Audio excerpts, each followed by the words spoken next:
WTIM. Good morning. You're listening to WTIM, your information station, and our morning show. It's brought to you by People's Bank and Trust, where they put people first, and Landmark of Taylorville.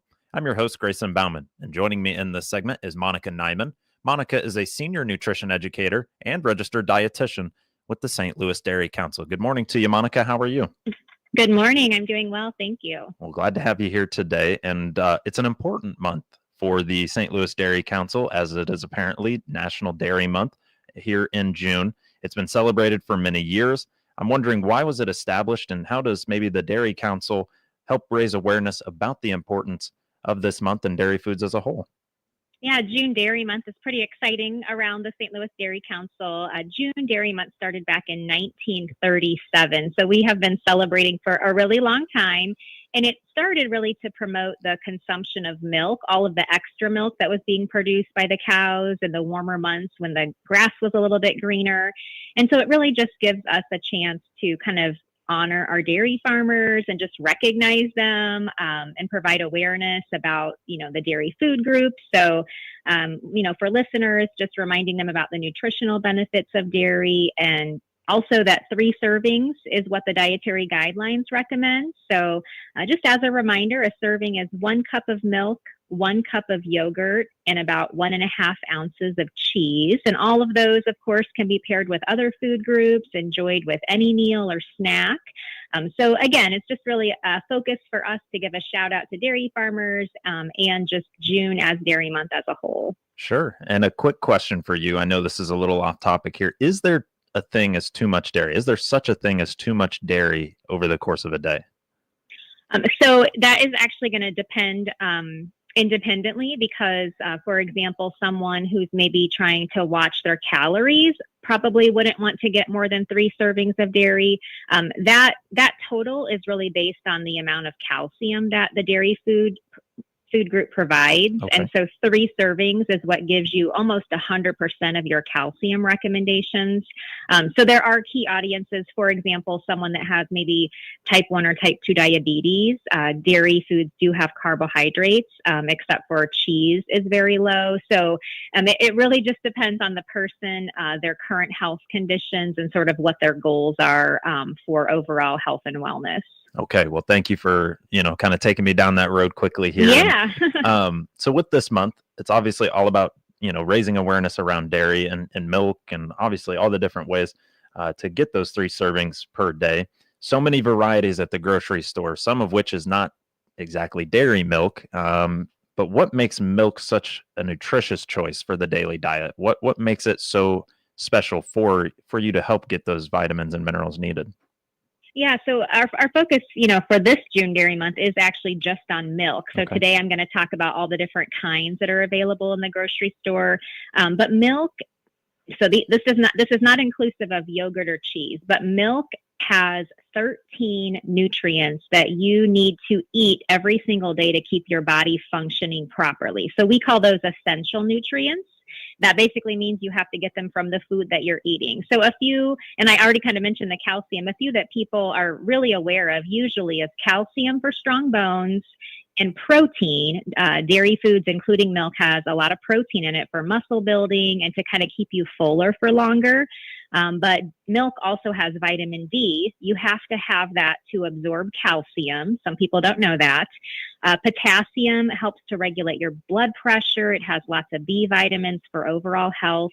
Additionally, it has zinc and phosphorus and niacin. Those help support your immune health, bone strength, energy metabolism. So each of those key nutrients actually does something different to keep your body functioning properly. So as I mentioned earlier, a serving of milk is 1 cup, 8 fluid ounces. It doesn't matter if I put a lot of milk in my coffee in the morning. I probably get at least a serving of milk just by kind of diluting that down to make more of a latte. So it doesn't matter if you're adding it to your coffee, if you're drinking like a glass of chocolate milk, or if you're adding it to your oatmeal.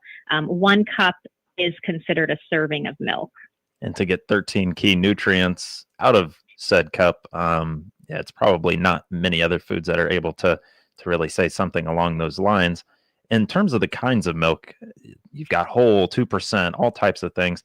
Are you able to explain kind of the difference between what is conventional milk, what is ultra pasteurized milk, for somebody who can't really tell you anything about those differences there.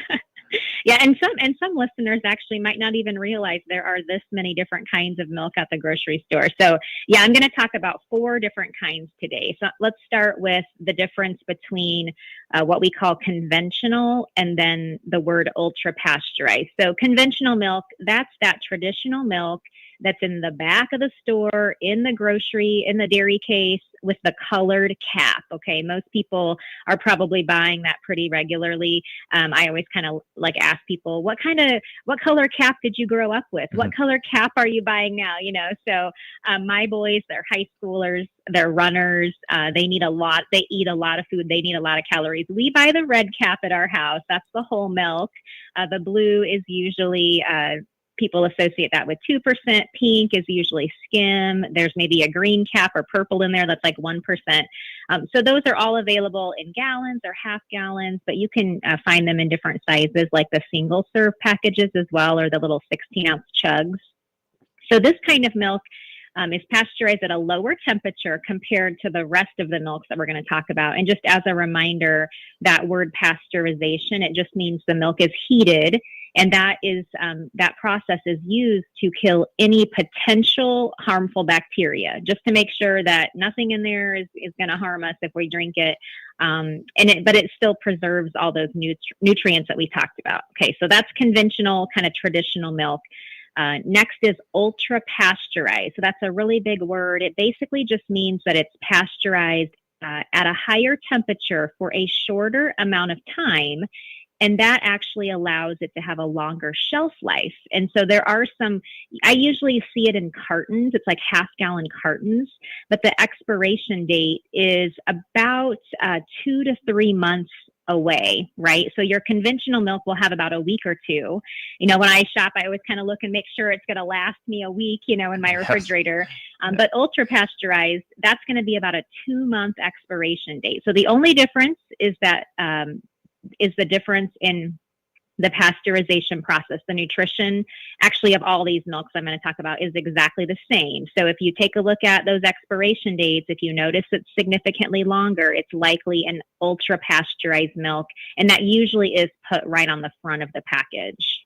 Well, I appreciate the explanation as well there between pasteurized and ultra pasteurized, and also what that process is. I think for some, you just hear pasteurization or you hear GMO or whatever the case might be, and you get thrown into a tizzy. And so to actually know that it's just the elimination of harmful bacteria, it has no reduction in the nutrients you gain, then that breakdown helps me on this end as well. Also, Team Red Cap here as well. What exactly is shelf-stable milk then? Are we talking like evaporated milk? Or are we just talking more carton milk that you see on the shelf? What is the difference there with shelf-stable milk? Okay, so shelf-stable milk, it has been around for a really long time. There's actually a restaurant that I used to take my kids to. So my son is 18. So the kids' meal at this particular restaurant provided a shelf-stable milk, but most people don't even realize that that's what it was. So shelf-stable milk is a milk that's been, again, processed at an ultra-high temperature, but it's packaged in a special container. So this container allows it to be stored at room temperature until it's opened. And then, of course, once you open it, you have to use it within, 7 to 10 days, just like your regular traditional milk. But this type of packaging process makes it really convenient for people who, number one, don't go to the store very often, or who have limited refrigerated space. Maybe somebody who wants to stock up for emergencies. If you're going on a vacation, you can pack these shelf-stable milks into your travel, and then you can use them as you need them. So they're really, really convenient. So again, just like the name implies, it can sit on the shelf, and I've been finding more varieties here in my local area in the grocery store. And one of the shelf-stable packages, it's actually in the refrigerated section of the grocery store, but then on the back side of the carton, it tells you that the milk can actually go from the shelf to the refrigerator back to the shelf, even as long as it's not opened. Okay, so once you open it, it has to be refrigerated. These are great for lunch boxes, after school snacks, maybe if you're taking it to the gym to use after a workout. It's great for long car rides. Again, I mentioned vacations. I actually like to use these when I travel at hotels because I think I mentioned earlier, I like to put milk in my coffee. These are perfect for me to be able to add milk to the coffee that I'm drinking at the hotel without having to worry about if I have refrigeration or not. Because again, it's actually room temperature, but I'm putting it in hot coffee, so that doesn't make my coffee cold. So that works out really nice for me. So again, this is a shelf-stable milk. It's packaged in a special container that allows it to be stored at room temperature until it's opened. So it's kind of the same process of an ultra pasteurized milk then, where it's ultra high temperatures, but the shelf stability is from the package or the container that it's in. Yes. Okay. Exactly. Yep. Okay. Just want to make sure that I'm still tracking with all of this conversation here. And Monica, it's already been 11 minutes here. So we're going to take our first break here on the WTIM morning show. We'll come back around with Monica Nyman, senior nutrition educator and registered dietitian with the St. Louis Dairy Council. You're listening to WTIM, your information station.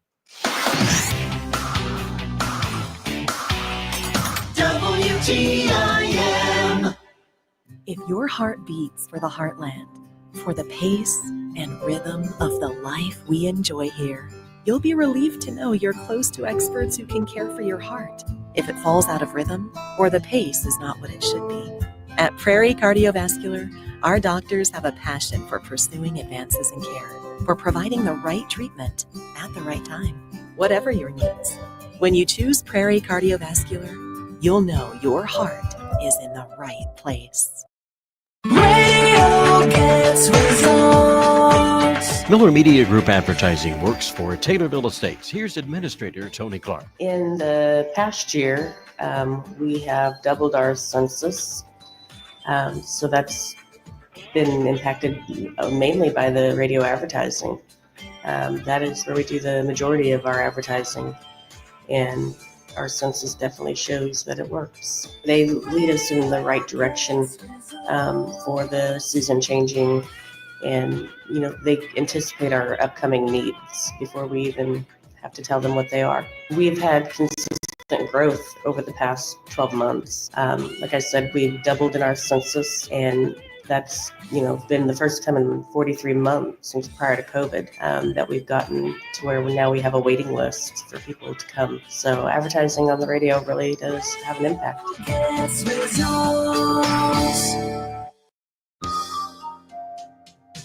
People's Bank and Trust, where they put people first, are proud to continue their long-standing sponsorship of honoring Taylorville High School Students of the Month on WTIM's many platforms on AM, FM, and streamed online, and on WMKR Genuine Country 94.3. Hi, my name is Arlinda Ademi, and I am the May Student of the Month here at Taylorville High School. My parents are Ruthie and Adam Ademi, and I am involved in cheer here at Taylorville High School. My interests and hobbies are working out, hanging out with my friends, and spending time with my family. My future plans are to attend college at the University of Missouri to become an ultrasound tech. My favorite subject would have to be consumer's ed because it's very important to me to learn valuable lessons that will help me in my adulthood. People's Bank and Trust, where they put people first, salutes these great Taylorville High School students on this honor and wish them the best in their future. People's Bank and Trust, member FDIC.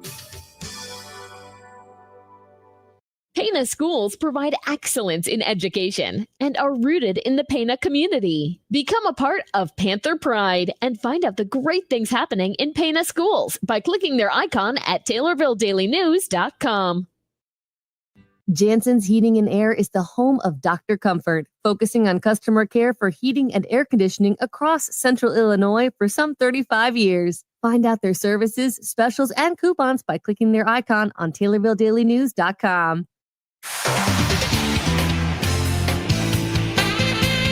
WTIM. You're listening to WTIM, your information station, and our morning show. It's brought to you by People's Bank and Trust, where they put people first, and Landmark of Taylorville. I'm your host, Grayson Bauman. Joining me in this segment is Monica Nyman. Monica is the senior nutrition educator and registered dietitian with the St. Louis Dairy Council. We're talking the month of June as it is National Dairy Month, and we let you know about all the differences between milk and why those differences exist.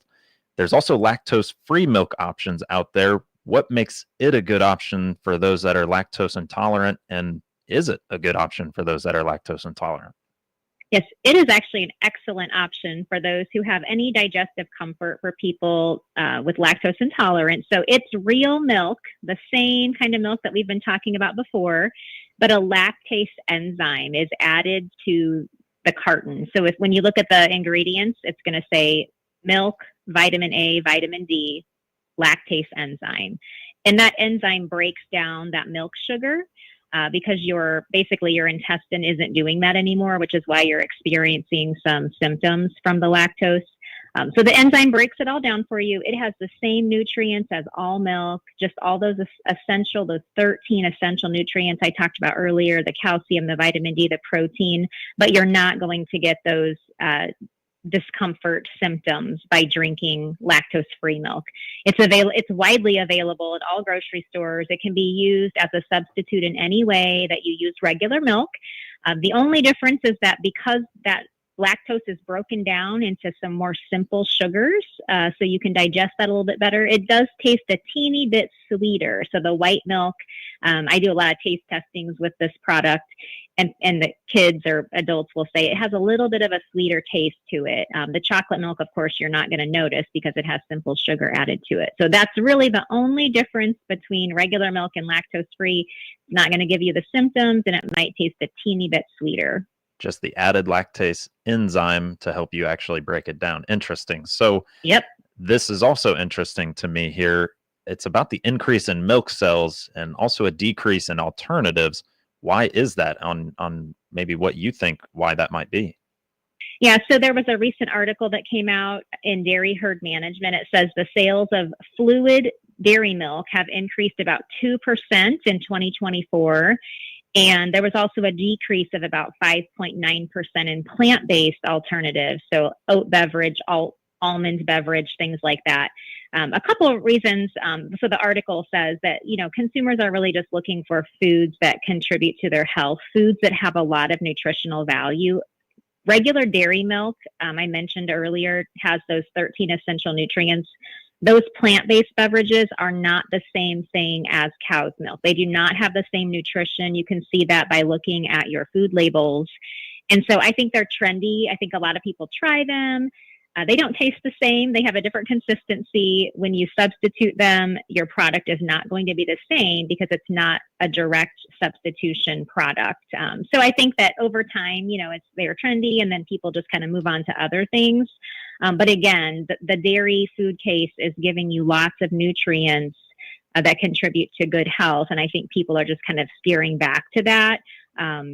Again, with, the whole milk and the cottage cheese, there's been a lot of growth in some of those different sections of the dairy case. And I think people are just really interested in what kind of nutrition that the dairy case can give to them for overall health. Well, Team Redcap seems to be gaining. I know. I agree. So, I've been seeing that. Yep. 3.2% there. That stood out to me a little bit there. But, again, kind of interesting numbers, and the decrease in the plant-based dairy alternatives kind of stood out to me on that topic there as well. For somebody that, and Monica, I should mention we have about a minute to go here. Somebody that does not enjoy a cup of milk, you've got a flavor of the month. You got a recipe of the month for people to maybe find a way to add that milk. Can you tell me a little bit about that recipe? Yeah, so this is kid tested by a teenager. My kids like to visit the coffee shops and things. This is called a strawberry milk Italian soda. You're taking a cup of low-fat milk. You're adding 3 tablespoons of strawberry syrup. If you want a little less or a little more, feel free. And to that, you are adding a half of a cup of sparkling water, so like a seltzer water. I taste tested this with a black cherry. You could also use the strawberry seltzer water. It just gives it a little bit of fizz to that strawberry milk. So this is something that you would find at a local coffee shop. Again, it's called a strawberry milk Italian soda. Add a little ice in there, put a little whipped cream on there just for fun. Super easy. It gives you one of your servings of dairy by having this recipe. Just like that. And you can find it at stldairycouncil.org. Well, Monica, thank you for joining me here this morning. You're so welcome. Happy June Dairy Month, everybody. Thank you. Thank you. Monica Nyman, Senior Nutrition Educator and Registered Dietitian with the St. Louis Dairy Council here on WTIM, your information station. The Big 870 WTIM Assumption Taylorville. 96.1 FM Taylorville. 107.5 FM Shelbyville. 107.9 FM Pena Nokomis. Are pending final approval by himself and China's Xi Jinping, the United States will receive magnets and rare earth minerals from China, and tariffs